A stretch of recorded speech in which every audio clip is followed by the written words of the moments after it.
I was saved in November of 1997 as a child. Growing up, I thought I had everything together, but now that I look back at it, things weren't as it always seems. You know, I was that nice guy. I was friends with everyone. I played sports. I wasn't, the biggest guy. I wasn't the best, but I wasn't the guy who got picked last either. I guess you could put it that way. I grew up in a Christian family, and without them, I wouldn't be where I am today. They've got me so far. I know that most people have really fond memories as a child, and I guess I have chosen to block out all of mine because I can't remember my childhood. When I was 9, my parents were divorced, and it was the most traumatic thing I've ever been through in my life. My dad left us stranded. I guess I was always a good kid. I was never sent to the principal's office, never been arrested. I don't even speed on the road anymore. I kept telling the whole world that I was a Christian, but growing up I lived like I wasn't. I guess growing up, I thought I didn't really need God in my life. I was born the son of a Baptist preacher, and I have been to countless church camps, vacation Bible schools, revivals. I can tell you the ABCs of salvation. I know the Bible back and forth, and as a teenager growing up, I thought that's what Christianity was about. I thought that was good enough for my life. And so I didn't think I needed God every other day of the week. I thought God was a Sunday thing. So I left God at church on Sundays. C.S. Lewis tells us that God whispers to us in our joy and screams to us in our pains. And I found that to be especially true when I was 16. I was going through a remarkably dark time in my life for a 16-year-old. I felt isolated. I felt forgotten. I felt alone in the world. I casually thought about suicide. I didn't want to really live anymore. And God began whispering to me. He's wanted me to hold on, to not let go. I literally turned into something that I didn't even recognize. I was so mean. I was abusive, mentally, physically, verbally abusive to my family. I hated everyone in my life for no reason. I had so much anger inside of me, and God didn't make anyone to have to hold that much anger inside of them. It literally tore me apart, scene from scene. I accepted Christ at the age of 9. I accepted Him as my Lord and Savior. And not a year later, I was diagnosed with clinical depression and anxiety. By the time I was put on medication when I was 10, and I understood the stigma that would come along with me being depressed and being put on medication. So I kind of went through school thinking that I had just this thing that nobody else could know. It was just a secret of mine that I just had to keep to myself. I couldn't really share it with somebody because I think I was crazy. When I was 12, I made friends with a group of girls who, some of them like to smoke and party, and they listened to hard rock music, and they were just the edgy girls, and for all intents and purposes they were the bad girls. And I knew I didn't necessarily want to fit in with them. I knew better than to do a lot of stuff that they were involved in. But they were still my friends, and they just really understood that sadness that I would go through, that empty feeling, and they could relate to me on that level, whereas other people, my A-crowd friends couldn't. Like most girls that age, I began struggling with my weight and my looks, and if somebody, does he think I'm pretty? Does she like my outfit? You know, just really self-conscious and insecure. The people I surrounded myself with weren't the best people to have around because they were really negative, and they just allowed me to sit in that negativity and just dwell on things that when you're 12 you probably shouldn't dwell on because it's not that serious. And I started cutting myself as a form of escape, and I developed an eating disorder. By the time I was 14 years old, I decided that my life wasn't worth living anymore. There wasn't a purpose for me. There wasn't any incentive to keep going. I'd stopped taking my medication for a while, but when I decided that it was time to go, I took that medication all at once, and I guess my mom's Holy Spirit kicked in, her keen sense of knowing, and she came in and found me. And she asked, what was I doing? Where was my medicine? What was going on? And I told her I'd taken it. There wasn't a way of sugarcoating that. I took it all. And so, of course, she was like, we have to get you to the hospital. And I was just dragging around. I was just stubborn. I didn't have a reason to live as far as I was concerned. I was just ready to go. Most people that know me, they see me as this happy-go-lucky person. They think I had my whole life perfect because I had all these great friends. I had a lot of friends. I had a great family. I was the most popular in school. Just all these kinds of things going on that seemed so perfect. And people that see me always just thought that everything was great. You know, I grew up in church. My dad was actually a preacher. So I knew all about that, and I knew about, prayer, I knew about worship, and I was passionate about God, and I was passionate about loving people. So I was raised up to love God, love people, and, be the best at whatever you do.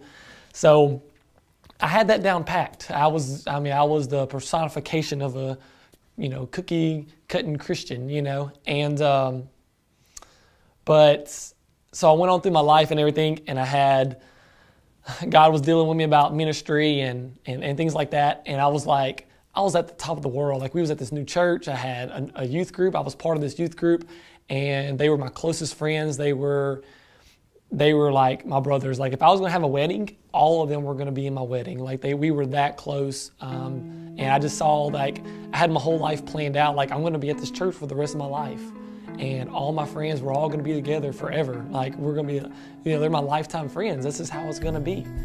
And that was just my envision in life, and God was going to use me and everything.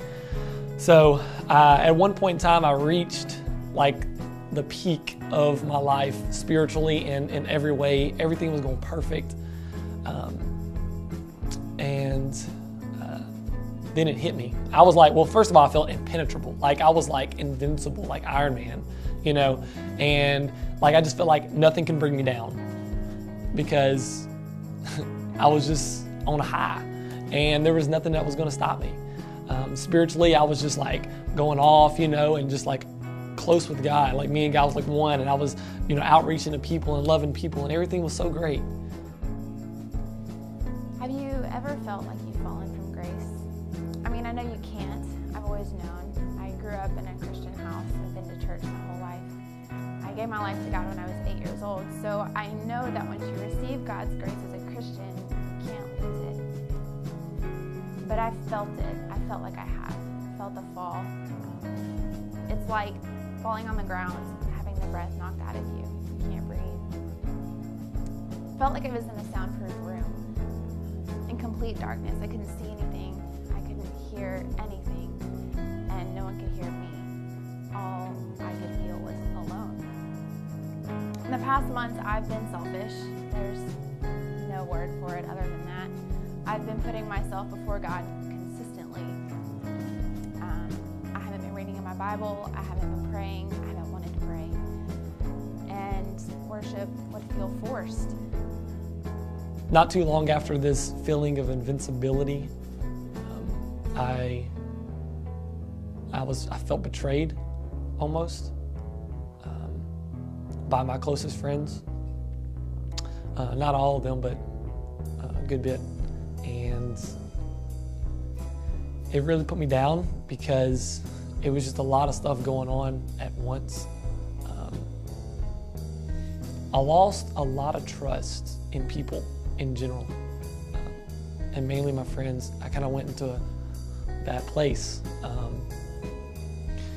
For a little while, I kept hanging in there and kept trying to do my best and keeping God first, because that's how I've always done it. I've went through a lot of trials in my life, but I've always overcome it with positivity and faith, always. This one was different though. This one really gut checked me. Again, I lost all trust in people, and it got to the point where I actually the things that was done and said, I kind of felt worthless. I felt like I didn't have a purpose. I wasn't anything special, I was a youth leader at our church. I taught Sunday school. I was a worship leader. I was a church leader. I was involved in a lot of stuff at church. And I stepped down from everything over there and left.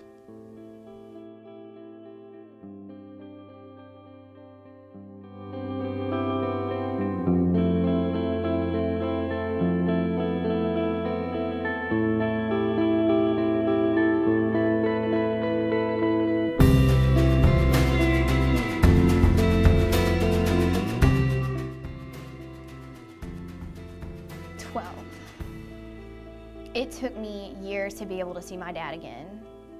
I didn't want to spend any time with him. My biggest fear in the world was that my mom would leave me just like my dad did. She would take me to school and I couldn't stay. I would just leave kicking and screaming because it was traumatic, and I didn't want my mom to leave my side because I knew beyond a shadow of a doubt that she would not come back for me, that I would just be left stranded.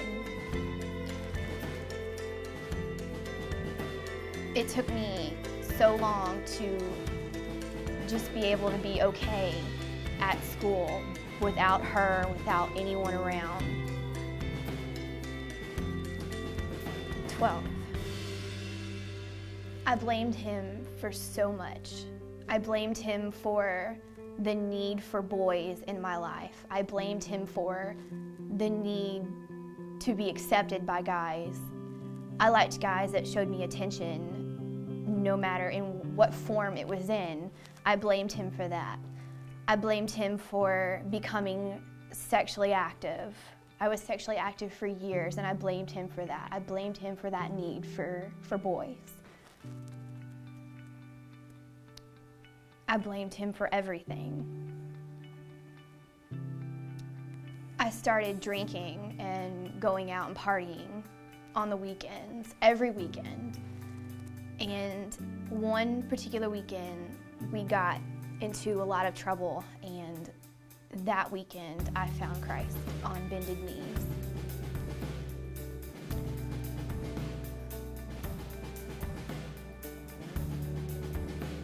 I come to college now, and I look back. I went to Passion last year, Atlanta, Georgia, and I hung out with these guys that, I was like, whoa, this is what Christians, this is how they act, they talk. I wasn't hearing the potty mouths that I heard, playing sports. It was different. You can tell the difference when you're hanging out with people who put their trust in Christ. And so that was like a big eye-opener to me. So playing sports all the time, just my luck I always got hurt. And I was always ended up at the doctor, and it was a yearly thing. So, it was just kind of these freak things that I was always like, God, you know, I'd break down that night and I'd be like, why me? You know, give me this one more chance. You know, I'll come back and I'll play for you. And you won't have to worry about the way I've been acting on the field. And, you know, I went back to the same old thing as soon as I got back in it. When I got to the hospital, I was quickly admitted, obviously, and I got my stomach pumped. And from there was the transition. I went to a facility called Brentwood in Bossier, where they helped me develop skills for coping mechanisms and stuff for stress, and it was really helpful. I still didn't feel completely well after that, especially going back to school was a real trouble. People there, nobody understood, and I had to deal with people knowing that I tried to kill myself. And if you don't understand that emptiness, that lonely feeling, you just think that person who did try and do that is just so horrible for doing that, and they just didn't understand. And so I struggled through that for a while, but I did start making other friends, and the friends that I made the second go around probably weren't so good for me as well. After leaving the church, kind of went to a dark place. I walked along a dark road.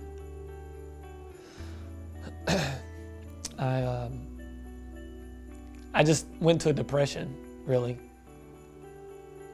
I didn't want to meet anybody. I didn't want to talk to anybody. I needed to vent, but I never did. I never could, because all my closest friends weren't there for me. You know, not all of them. And I reached a point to where I had nobody in my life. I couldn't talk to my family about it because they were having their own problems. You know, they were struggling as well, and I didn't want to put my burden on them. So I didn't have anybody. Day and night went by, and I couldn't even tell the time. I didn't know what day it was. I was skipping school. I was losing weight. I didn't eat. I just didn't have any kind of social life at all. I didn't want to speak to anybody. I reached the point to where I convinced myself that I was purposeless. I had no purpose in life. And if there was, I didn't want any part of it. I gave up completely, actually. And I was never going to meet another friend because I didn't want to. I didn't want to get that hurt again. I didn't want to put myself out there to get hurt. It was just too much, I guess. So one day, a lady came by the house. I was staying with my aunt and uncle, and my uncle's mama came by with a Bible. And after months of solitude, of depression, and so many thoughts going through my mind, she just showed up with a Bible in her hand. And she kind of knew what was going on, but didn't really. She just knew that there was something wrong with me. And she came by and she said, "Kai, I got something that God wants me to tell you." And I was like, okay. Because I done gave up on God. I turned my back completely on God. I was like, "God, I've been praying for months and I haven't heard from you." I was like, "Right now you're just being like everybody else because no one else is there for me." And I turned my back on him. Didn't want to talk to him anymore. And I lost trust in him as well. And so she showed up and with that and telling me, you know, she has something to tell me from God. And I was just thinking, I've been praying for a while and I haven't heard from God. So she sat down and she goes, "It's a Bible verse." And what she didn't know was the words that she was about to say to me was going to fill every hole that I had dug and every hole that was in my life. All that time of depression and isolation and feeling of worthlessness. insecurities, she read Psalms 139, and it said, "O Lord, you've searched me and you know me. You know me when I stand up and when I sit down." And then it goes on and it says, "Your thoughts to me are so precious. If I counted them, the number of grains in the sand wouldn't even compare." And I was just thinking, like, that's exactly like this God who I turn my back on, has more thoughts about me than I could ever imagine, and loves me more than I can even begin to count. She said, God just wanted me to tell you that He's been with you the whole time. And I just don't see how a God, even me turning my back and not even believing in Him anymore, and I don't know, I guess not cursing Him, but just not even wanting to be around Him or Him be in my life. He still walked with me through all that. He knew when I was walking in darkness and exactly where I was going, because He was right there. I heard this quote, and it said, when we hit our lowest, we are at the point of accepting the greatest change. And I hit the lowest of my entire life. I hit the lowest, and I ended up accepting the greatest change because He came into my life, and I was already saved, but He turned my life around completely. He put me on the path I needed to walk on. 12. The mercy and the grace that was given to me for those years of just living in sin. The mercy that God showed me. The forgiveness that He gave to me. It was like I was a new person. It was like what I had did, the life I had lived for years, it was all forgiven, and there was no record of it. I was just washed clean. The more that I saw and understood that God forgave me, the more that I was able to forgive my dad for what he did to me and my family. 12. It took 12 years to be able to forgive my dad.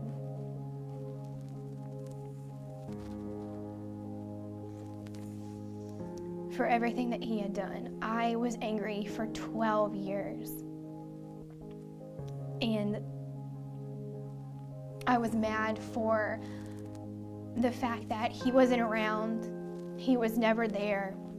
He wasn't there to see me off for prom or to meet my boyfriends or for homecoming. He wasn't there to hold me when I was upset because I got bullied at school. He was never there. And then I realized that, yeah, my dad might have not been around, but I had a father that was there through it all. I had a father that was proud of everything that I did. I had the ultimate father on my side. And the more that I saw that, the more that it was so much more easy to forgive my dad for everything that he had done. Today, which 17 years later, I can honestly say that I have the best relationship with my dad. I love him so much, and it's only because God showed me the mercy and the grace that I needed to show my dad. I needed to forgive my dad for everything that he had done to me and my family. God freed me from a life of bondage. I was angry and I didn't I didn't forgive, and God freed me from that. I love him with all my heart, and I want to show others what he did for me. I look back at it now, and those things that seemed so bad then, they were a blessing. They brought me where I am today. I had time to, I started reading my Bible. Growing up, it was always just reading, just to do it. It was like off my checklist, kind of. But now it's gotten to where I'm studying the Bible and digging into it deep. I've got that relationship with Christ. And things have changed, my attitude, the way I act, the way I hold myself around others, everything I do, I want to glorify God in. Nothing was genuine, but I would pretend like everything was great all the time, but it wasn't. Here I am, a Christian of 12 years. I'm a leader among my peers. I'm a role model to girls at camp. I'm supposed to be one of the ones who has it all together. I'm supposed to be one of the strong ones. But I have felt so unworthy and useless and incapable of the passion that I once had to serve my God and further his kingdom. I didn't really believe this hope that I had. I didn't truly cling to it. I knew I couldn't deal with another failed attempt and have to deal with everybody all over again, fresh start. Like, I just couldn't do it again. The church the next Sunday was the same as it has always been. It was good. I guess it was the same amount as good as every other time. I just missed it. The message was on trusting God and just clinging to him and his time and everything. And that's not actually the message I received. I was more focused on holiness and a change that needed to be made in me. And I knew that if I wanted a different way of life, if I wanted to be happy, that something obviously had to give. And so I had to give myself up, my friends up. I had to convince myself that I wasn't sick or that there wasn't something wrong with me, that the problems weren't around me, that it was just, I just needed to change my whole perspective on things. And after service that day, I told my mom, I said, Mom, I want holiness. I want to change. I want to be baptized. And 2 weeks later, I was. My friends, they weren't the first people to support me. They were actually the first people who were like, really, you're going to change on us now? We were having so much fun, except I wasn't. So I changed my life around, and I had to give up friends. I had to give up, tons of things that I thought I enjoyed, but I didn't truly. I turned my life around, and now I'm a junior in college. I'm majoring in psychology and addiction studies. And when I'm done, I plan on working at a behavioral hospital for teen girls with self-destructive habits and suicidal ideations and eating disorders. It's interesting. During a very recent night when I was struggling with all of this again, I decided to contact a friend who I hadn't really spoken with recently. But I wanted him to watch a video of Lecrae's testimony, so I sent him the link. I've known him for about 5 years, and since then I've been trying to witness to him, and it's been a struggle because he just doesn't get how an all-loving, a merciful God could really love him or even want to save him. But I sent him the link to the video and told him to watch it.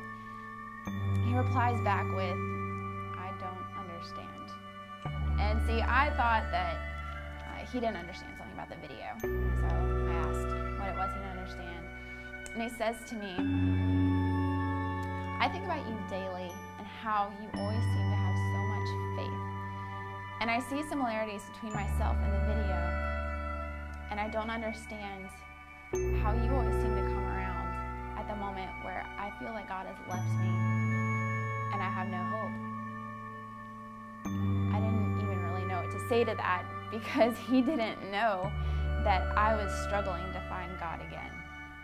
But as I was typing out a reply, I realized that it wasn't me speaking at all, or it wasn't me who even decided, to send him the video. God was using me in my time of struggle. And I told him, I said, apparently God is using me to speak to you. God began whispering to me. He's wanted me to hold on, to not let go. And then about March of 2009, God is screaming at me one night. He's telling me, Stephen, I'm right here. Open your eyes. I love you and I want you. Come to me, rest in my arms. And so I did.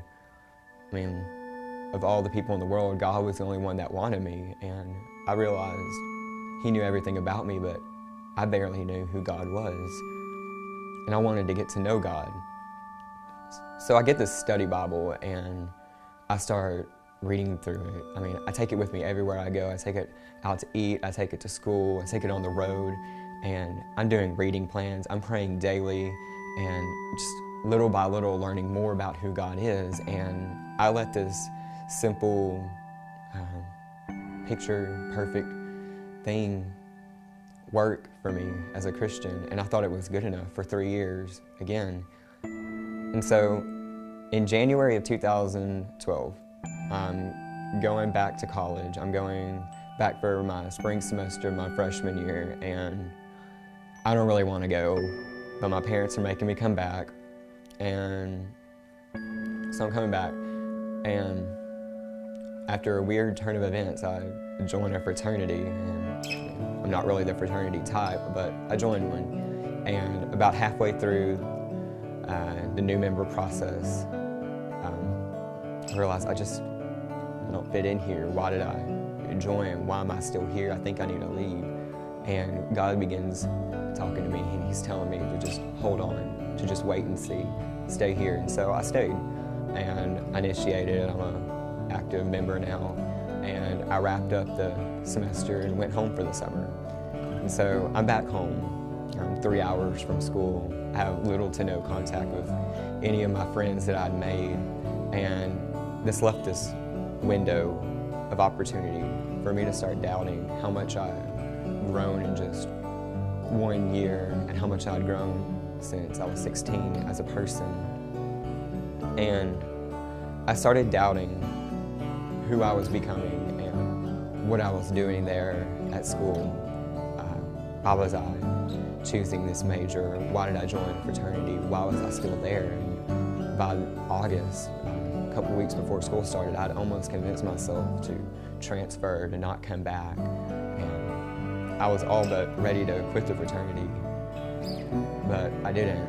And literally the week before school started, I go to this conference in Glorieta, New Mexico with some friends from school, and we're in the mountains. It's 60 degrees in August. It was great.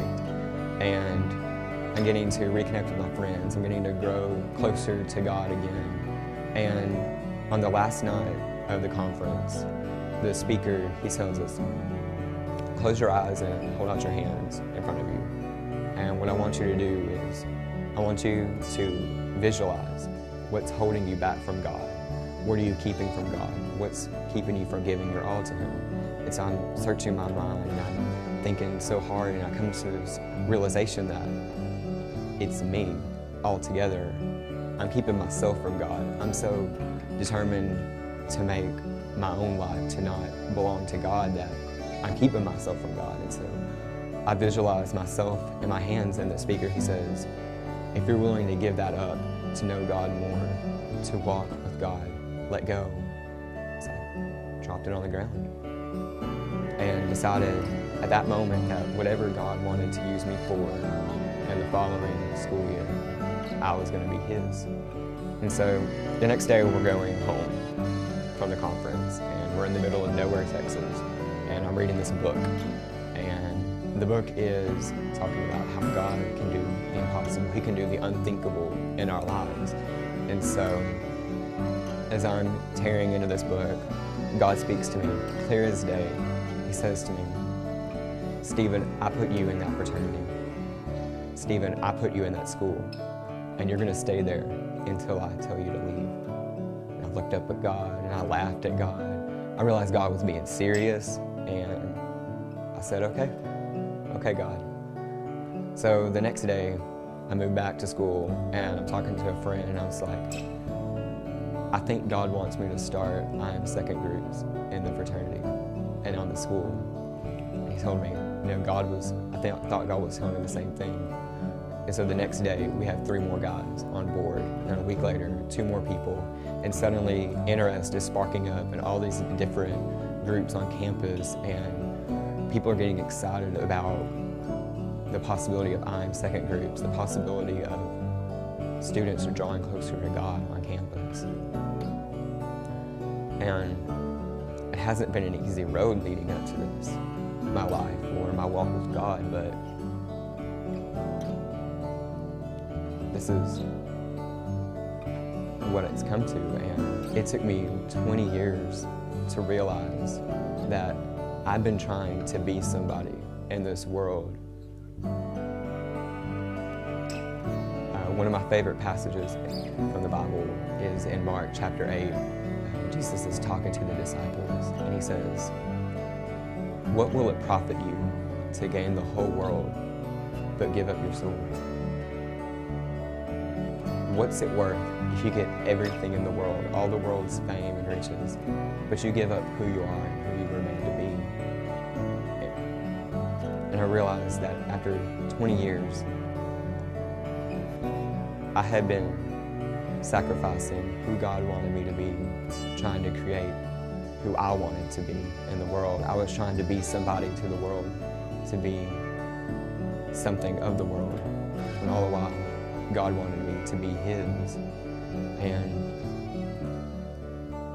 my goal in life now is to live my life fully for Him, so that on the day that I die, when I walk into His kingdom, I can fall at His feet and hear Him say, "Well done, my son, welcome home."